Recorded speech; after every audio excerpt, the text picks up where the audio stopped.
Hey, this is Rick Caselge from exercisesforinjuries.com. I'm doing some research when it comes to this month's Injury of the Month, which is iliotibial band syndrome. And some neat things that I've kind of come up from doing the research is IT band syndrome has doubled in prevalence or in numbers over the last 10 years, which is absolutely astonishing, especially with our advancements when it comes to orthotics and exercise rehabilitation.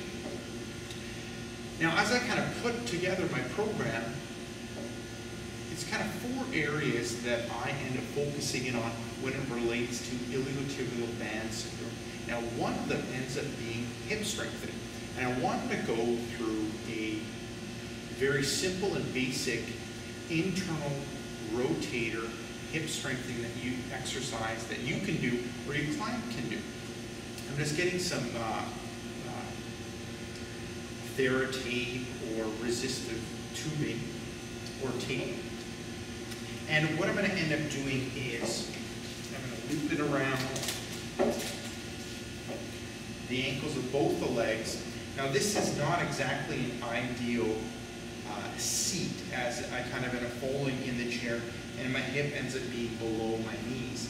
It's better if I was kind of sitting on something that my hip ends up being above my knees, or when I'm sitting, my feet aren't touching the ground.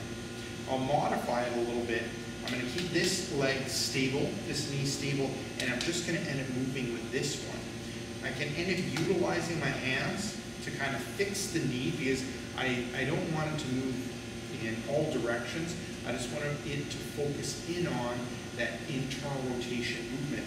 And I'm going to bring the heel out, go into internal rotation and come back. Go into internal rotation and come back. Pushing.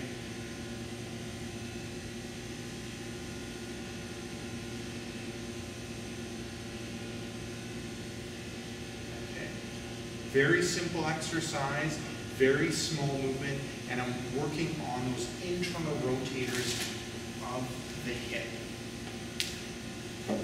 So this is Rick Caselge from exercisesforinjuries.com, just kind of highlighting iliotibial band syndrome and a few things that I've kind of found while doing the research for this month's Injury of the Month. So this is Rick Caselge from exercisesforinjuries.com saying take care and bye-bye.